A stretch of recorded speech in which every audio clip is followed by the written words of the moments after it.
राष्ट्र सर्वप्रथम, राष्ट्र सर्वप्रथम, राष्ट्र सर्वप्रथम, राष्ट्र सर्वप्रथम। राष्ट्र सर्वप्रथम की बात कार्यक्रम में आप सभी राष्ट्रवासियों का हार्दिक स्वागत है।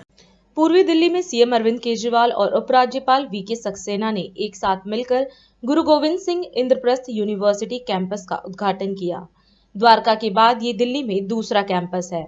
उद्घाटन समारोह को संबोधित करते हुए सीएम केजरीवाल ने कहा कि आज से पूर्वी दिल्ली के इस शानदार और बेहद आधुनिक कैंपस की शुरुआत हो चुकी है। सभी दिल्ली वासियों को बधाई देता हूं।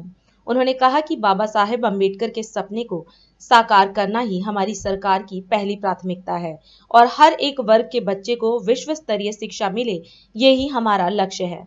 आज आईपी यूनिवर्सिटी का ये ईस्ट कैंपस देश को समर्पित किया जा रहा है। अभी हम सब लोगों ने इस कैंपस को घूम के देखा। इतनी शानदार फैसिलिटीज़, इतना खूबसूरत कैंपस, ये कहना गलत नहीं होगा कि आर्किटेक्चरल पॉइंट ऑफ व्यू से और फैसिलिटीज़ के पॉइंट ऑफ व्यू से perhaps this can be counted as one of the best campuses in the country. इसके लिए मैं पूरे देश को बधाई देता हूँ, क्योंकि पूरे देश भर से यहाँ बच्चे पढ़ने आएंगे। दिल्ली के लोगों को बधाई देता हूँ, इतनी शानदार यूनिवर्सिटी कैंपस बन के तैयार हुआ। और ख़ास तौर से ईस्ट दिल्ली के लोगों को बधाई देता हूँ। ईस्ट दिल्ली में इस किस्म की यूनिवर्सिटी या कैंपस नहीं था। सब लोगों को मैं बहुत बहुत बधाई देता हूँ। इस तरह की जब यूनिवर्सिटी बनती है तो आसपास की अर्थव्यवस्था को भी बहुत ज़्यादा फ़ायदा होता है। बच्चे आएंगे, रहेंगे, हॉस्टल में रहेंगे, खूब सारी आसपास दुकानें खुलेंगी, कई लोगों को रोज़गार मिलेगा। इसका जो कास्केडिंग इफेक्ट है वो बहुत ज़्यादा होता है। तो इस पर्टिकुलर विधानसभा को अर्थव्यवस्था के पॉइंट ऑफ व्यू से बहुत ज़्यादा फ़ायदा होगा। दिल्ली में शिक्षा के क्षेत्र में पिछले 7-8 सालों में काफ़ी ज़्यादा बदलाव आए हैं। एक तरह से पहले हमारे देश के अंदर एक तरह से दो किस्म का शिक्षा व्यवस्था है। एक सरकारी स्कूल होते हैं, एक प्राइवेट स्कूल होते हैं। अगर आपके पास पैसा है तो आप अपने बच्चे को प्राइवेट में भेजते हो। अगर आपके पास पैसा नहीं है, गरीब हो, रिक्शा वाले हो, मजदूर हो, तो आप अपने बच्चे को मजबूरी में सरकारी स्कूलों में भेजा करते थे। लेकिन पिछले 7-8 साल में सरकारी स्कूलों में बहुत बड़ा बदलाव आया है, जो नतीजों से भी दिखाई देता है और इंफ्रास्ट्रक्चर से भी दिखाई देता है। दिल्ली में हर साल लगभग 2.5 लाख बच्चे 12वीं पास करते हैं। इसमें से लगभग 1.5 लाख बच्चे सरकारी स्कूलों से निकलते हैं, 1 लाख बच्चे प्राइवेट स्कूलों से निकलते हैं।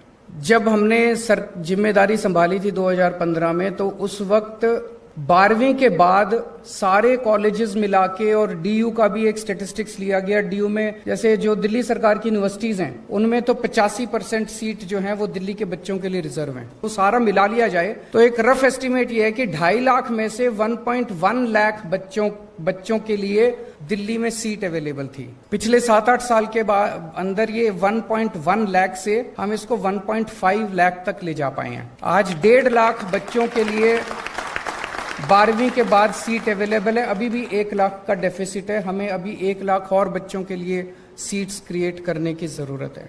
अब हमें कुछ ना कुछ करके हम लोगों को ऐसी शिक्षा देनी पड़ेगी जो कि अल्टीमेटली आपको रोजगार दिलवाए।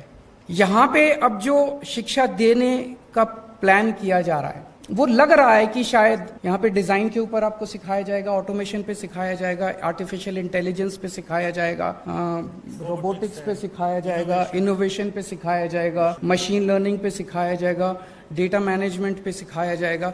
ये सारी चीजें आज तकनीकी युग के अंदर ये डिमांड है सोसाइटी की। मुझे उम्मीद है कि यहाँ से निकलने वाले बच्चों को तुरंत नौकरी मिलेगी। लेकिन मेरा ये मानना है कि हर यूनिवर्सिटी के वाइस चांसलर की अकाउंटेबिलिटी इसी बात से फिक्स होनी चाहिए कि आपके निकलने वाले कितने बच्चों को नौकरी मिली, ये जरूरी होना चाहिए। सबसे इंपॉर्टेंट है। हम बार बार ये कहते हैं कि हमें नौकरी ढूंढने वाला नहीं, नौकरी देने वाला बनना है। उस दिशा में अब अपने को अपनी शिक्षा व्यवस्था को ले जाना पड़ेगा। इसका एक छोटा सा प्रयास दिल्ली सरकार में हम लोगों ने किया। 11वीं और 12वीं के बच्चों को हम लोगों ने बिजनेस करने के लिए हमने उन लोगों को प्रेरित किया। इसको हमने बिजनेस ब्लास्टर्स प्रोग्राम या एंटरप्रेन्योरशिप क्लासेस का नाम दिया।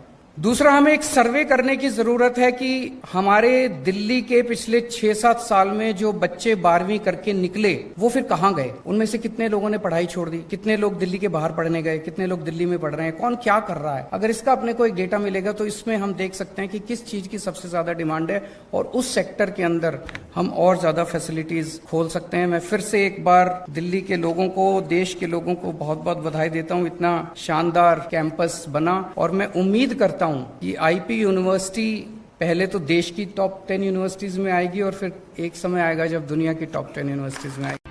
आज हम इस कार्यक्रम में आपसे विदा लेते हैं। आप अन्य खबरों के लिए बने रहे। राष्ट्र सर्वप्रथम, वंदे मातरम, जाग उठा है भारत। राष्ट्र